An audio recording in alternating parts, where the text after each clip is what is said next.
I'm trying to unhandcuff him and he keeps turning so I can't take the handcuffs off of him. And I stand up and he jumps up and he grabs hold of me and he won't move away from me. Do you know why? He's afraid I'm going to shoot him. When the State Department sat there and said, we are inviting you into the Muslim world, I knew that was the Lord going, this is your calling. This is your identity's calling. And so I got charged with insulting the Quran, which is 10 years in prison. And so I got arrested for that and had to go to trial for it. And when I notified the embassy guys, hey, I just got arrested, I'm going on trial. It's 10 years in prison and I'm not allowed to testify because I'm not a Muslim and nobody here is going to help me. The U.S. was like, good luck. Tell me in your life, what are you most afraid of in your life right now? Fear is the beautiful, God-given emotion that points to things that you believe about yourself, God, and the world. It's not true. That's what fear does. Fear points at things that you're going to do or believe that hurt you. That's the value of it. He said, but I'm going to tell you something. I know you're here because Jesus wants you to be here and wants you to talk to Muslims about Jesus. He said, but you better find another way to say it. Because every time you open your mouth, you offend us and you're going to get killed here saying it the way you say it. Find another way to say it. For anyone listening, thinking, I want a relationship like that, I want to be able to hear from God, what is your best advice? Where can they start? I imagine when you were getting hired by the State Department, I imagine they had a very thorough vetting process with you. Why are they calling me at home? Why won't he tell me who I'm meeting with? I thought I was in some kind of trouble. I sat down and he had a folder in front of him and he didn't introduce himself or anything. He goes, I want to know how you do this. He's tapping the folder. I want to know how you do this. And I'm like, do what? And he said, whatever you're doing in this. And he had a folder of all my casework for 5 years. I was in my 5th year in the police department. He had all 5 years of cases I'd worked. And he said, I want to know how you do this. Whatever you're doing in here, nobody taught you in a police academy. I want to know where you learned it. And I want to know if you can articulate what you're doing. I was 27 years old, almost 28. And I said, well, like what, for example? And so he opens it up and he just starts flipping through these different cases over 5 years. And he says, this one, start with this one. And I said, okay. And I said, in that one, there was a drug problem in a subsidized housing project. We could, you can arrest all day. We're not going to stop it. So I was just praying and asking God, is there another way to think about how to do this? Because we had done everything I was trained to do. I ran out of stuff. And I had an idea basically from the scriptures. You have an idea and you think, oh, that's like in the Bible too. And so it's like this, and then you confirm it kind of in the word like you would in training or something. And so I told the State Department official, I said, so I went to the drug dealer gang leader guy and I invited him to my house for dinner. That checks out. and the gang guy said, I have never had a police officer invite me to their house for dinner. And I said, I've never invited the head of a drug gang to my house for dinner. So we'll have a great time together. And so he agreed. And I'm telling this to the State Department guy who's very dubious about all of it. And I said, and the guy came to our house and I walked him through what his real identity is versus the false one that he's working out. But there's a true one there and what it could look like and what it would be, if he understood the one that gave him identity in the first place, God, Christ, and it transformed his life. And then he came back into the gang and he stopped the drugs. He ended it. He brought it, which is the Samaritan woman story. It's the Zacchaeus story. It's all the stories in the Bible. Jesus talks to one person and leaves. And that person is the one that initiates the movement.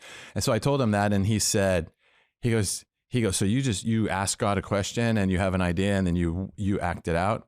And I said, yep, that's basically it. And he said, yeah, I don't like that. He said, but it seems to work. And so then he had this progression in his mind, like that was a pretty minor case. Then he started going into the deeper, more complicated cases where I was really like risking a lot, my career and jail time and all of that. And he wanted to, until he got to this one case in particular that he really wanted to get to, which was, it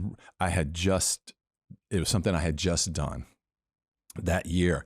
And he said, why did you de-arrest this guy? And so what I had done, I had watched a guy commit 2 felonies, including assaulting a police officer.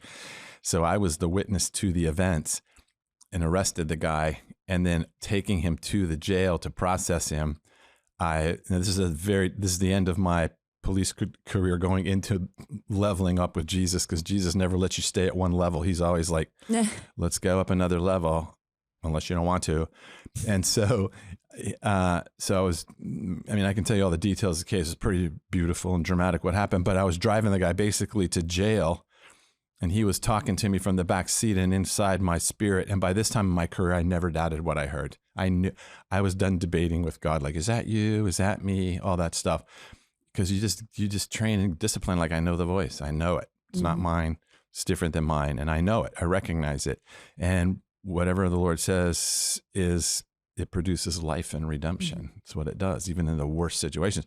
And this voice in my head or in my heart, however we describe it, was like, stop the car and let this guy, de-arrest this guy and let him go. And I was like, wow, I know that's you, Lord, because where is this idea? It's not coming from the enemy.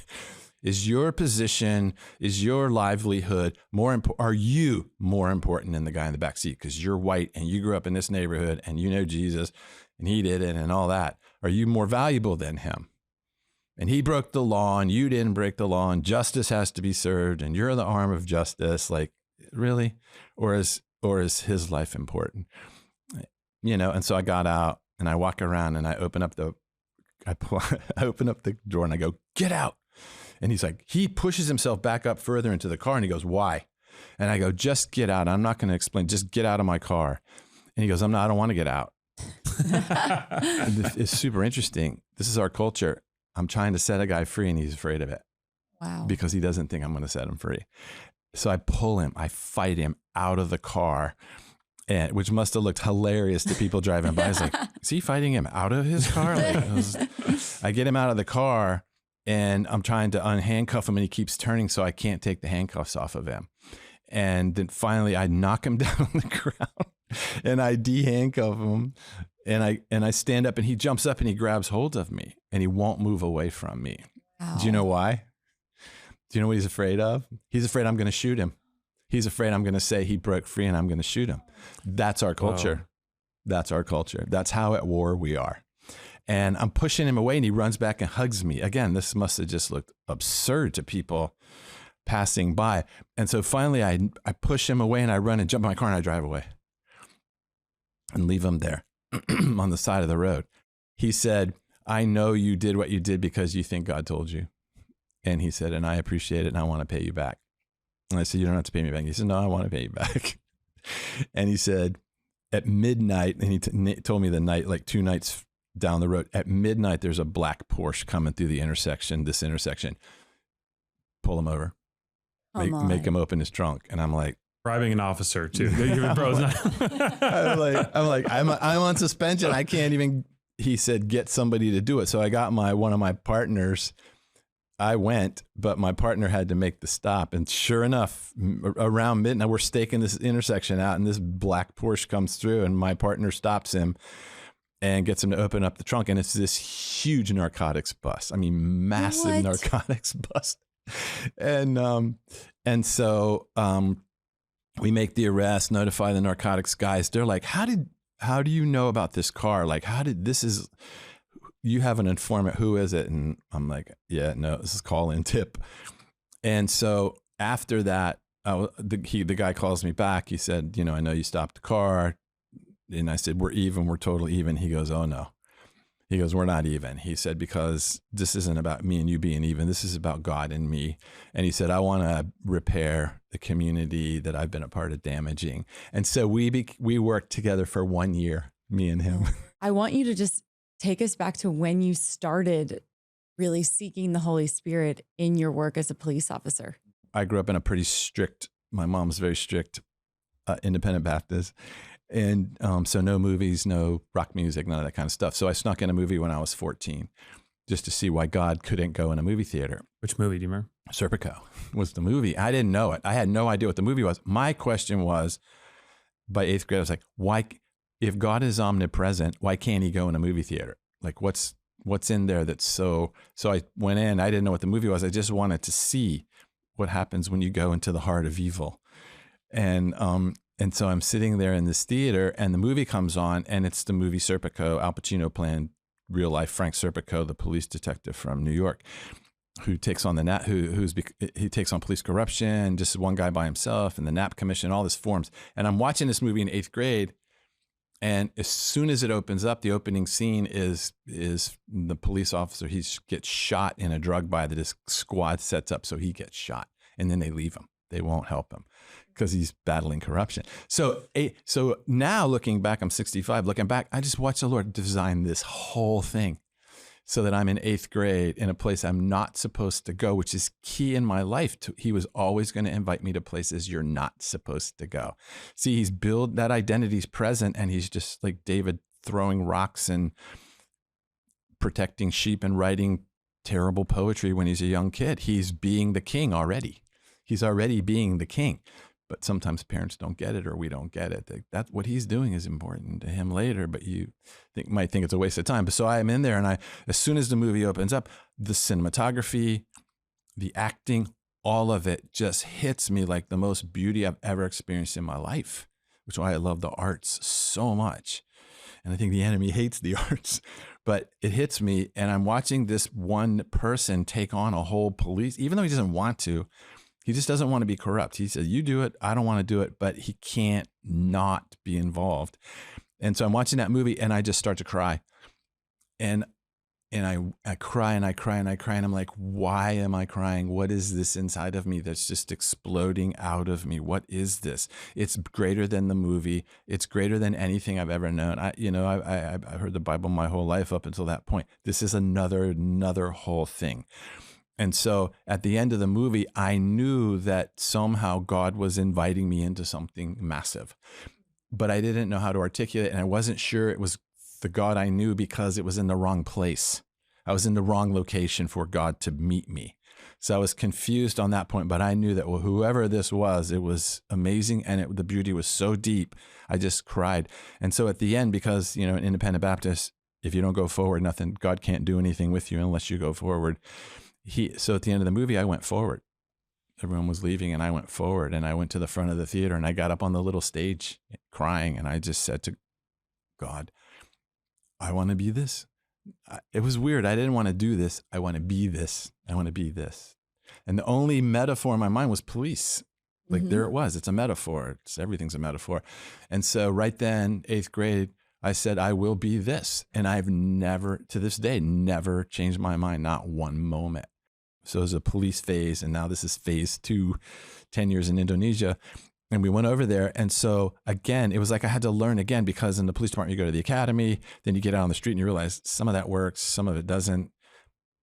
When you walk up to a house and a Catholic priest runs out of the house going, good luck, past you when you're in uniform, and jumps in his car and drives away, they don't train you what to do in that situation in a police academy. And I was training a rookie, and he's like, what do we do now? And I'm trust me, whatever's going to happen in that house when you see a priest running out saying good luck, you didn't learn in the police academy, but we will know what to do. Mm-hmm. And so you have those experiences. Then you go over to Indonesia, it's like that plus 5. And so we get over there with our training and realize pretty quickly that our training in that world wasn't effective either. So then we had to go back to God. What do you want us to know? And the way we realized that was I got arrested pretty quick over there. You have a habit, it seems, of I'm a hard learner. Unorthodox behavior leading to some issues. So I was teaching graduate students thesis writing, and I made a comment about the Quran. There were agitators in my class every day from an Islamic group. And so they were always interrupting me and challenging me in class every day, day after day after day. And one day I just got lazy, and I just said an offhand answer, and that's all they wanted was I violated the Islamic code when I said what I said, which I did. I'm not denying it. They didn't trap me. I just got lazy and wasn't careful what I said. And so I got charged with insulting the Quran, which is 10 years in prison. And so I got arrested for that and had to go to trial for it on this little dinky island 10,000 miles away with no internet, nothing. And when I notified the embassy guys, hey, I'm just got arrested, I'm going on trial, it's 10 years in prison, and I'm not allowed to testify because I'm not a Muslim, and nobody here is going to help me. And the U.S. was like, good luck. You don't have any, there's no value there to us to get involved. So you're just by yourself. And again, so we learned how to live with zero money, but could you live with no help? With no advocate? You're by yourself, 3 million Muslims that don't like you, and you've broken their law, and now you're going to an Islamic court. Is God powerful there, even in that scenario? And, honestly, most of us think God's really strong, powerful in certain places, but there's parts of the world he's just not strong, and we can't go there because he can't go there. Same as the movie theater. There's the movie theater all over again for me. So I go to the trial, and sitting in the trial, and they're giving the testimony. He's like, this is what he said. It is what I said. This is the law. It's against the law. Yeah, you can't say that in our country. Okay. If they broke the law in my country, we put them in jail. We wouldn't hesitate. So just because I'm a Christian doesn't mean I can break any law I want in another country, which sometimes we think we can. But so I was sitting there and I was like, oh, Lord, I'm sorry. I just got lazy. I wasn't paying attention. Like, what do you want me to, like, I'm going to prison for 10 years, but I protect my Jewish wife on this Muslim island because she can't leave. Our kids can't leave. No one can go anywhere. I was more worried about them surviving than me. And I just said, like, what do you want me to know? Like, help me learn from this, so next time I won't make the same mistake. And they heard the testimony, and they're like, yeah, does anyone want to say anything in his behalf? And I was just waiting for no one to say anything. But this guy comes in who I didn't know. He's a Muslim because you had to be a Muslim to talk. And so he comes in and he says, I have something to say. And he speaks English. The whole thing's in Indonesian, but he switches to English to impress everybody. And he basically says, I was a PhD student at Arizona State University. I'm a good Muslim. I was going to fail. And the only reason I didn't fail is because 2 Christian guys came and helped me. And they invited me to a Bible study. And I went to a Bible study every Wednesday night for the whole time I was at Arizona State University.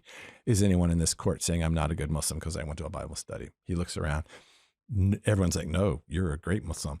And he said, so I don't understand if we're higher level Muslim, if Islam is higher level than Christian.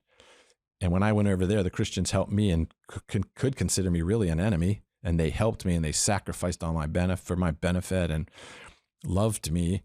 And now one of their guys comes over to our greater faith and he makes a mistake in the class. Are we going to put him in jail? I don't think that's right.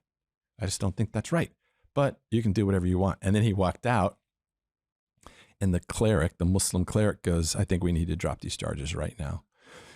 And does anyone disagree? And even the dean that charged me, had his head down. I was like, no. And so they looked at me and said, you're free to go. Now I thought that was an angel, right? So because I knew that he was a Muslim, but I knew he wasn't from that island, never seen him before. And he was so powerful, he could walk in and do that and leave. Yeah. Like, that's a powerful person, wasta, they call it. So I walk out and I'm like, but he's leaning up against a tree smoking a cigarette. And I was like, I don't know. Can angels smoke? Maybe not. I couldn't go that far theologically. Probably a guy. So I go up to him and I said, like, I know I heard you went to Arizona State, but like, how can you walk in there and do that like that? And he said, did you see who was up in front of the room? And I said, yeah. And he goes, did you see the empty chair? And I said, I did. He said, do you know who sits in that empty chair? And I said, I think normally it's the head of the Islamic Association of Indonesia, all of them, the big, who I knew who that guy was, but he wasn't there. He goes, yeah, do you know why he's not here? And I said, no. And he said, because he was killed yesterday in a car accident. I'm the new one. This is my first day in that position. And he said, I was in Jakarta and I was reading the files and I saw this come up and I flew here to thank my 2 friends at Arizona State, the 2 believers that saved me and my wife there. And he said, I came here to thank them. He said, but I'm going to tell you something. I know you're here because Jesus wants you to be here and wants you to talk to Muslims about Jesus. He said, but you better find another way to say it. Because every time you open your mouth, you offend us and you're going to get killed here saying it the way you say it. Find another way to say it. And I knew that's what the Lord wanted me to hear. It's like, learn how to talk to these people with respect and honor. Don't come over here and insult them. I knew that as a cop. I knew never walk into a neighborhood like it's your neighborhood. It's their neighborhood, honor. I knew that. But somehow when we shifted into Muslim culture, I went into this old school brain of like, they're all bad. We're the good guys. They don't know what's going on. We're going to correct them. And it's just insulting to them. And so the Lord taught me 2 things that day, me and Donna and our kids, is there's nowhere you can go where he's not with you. You don't need a million Americans backing you up. on a prayer list. They can pray for you, but you don't need them on an internet list to rescue you. When you don't, no one needs to know where you are. He's always with you. And you need to say things to people the way he wants you to say them. So when it's like when I say this all the time, Jesus didn't come to tell us what to do. He came to show us how to know what to do. He's not saying to the disciples, when you talk to a person, say these 3 things when you say, he's saying, ask me how I knew to talk to that woman you didn't even see. How did I see her? Because I only do what I see the Father doing. Ask me how I knew what to say to her.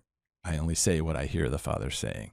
So don't get good at memorizing what other people tell you to say. Get good at hearing what the Father says and say that. All right, last thing, Jamie. And, to anyone out there is like, because one thing I love about your teachings is you've mentioned that you and Don are getting to do stuff that you had inklings of, hints of, words of, that you're like, oh, wow, I didn't know that was going to take 30, 40 years to fulfill. But for anyone, you mentioned in the right time, for anyone also who's listening and saying, I missed out. Yeah, Jamie works with young people because it's like that's when they get formed. But, I didn't get that.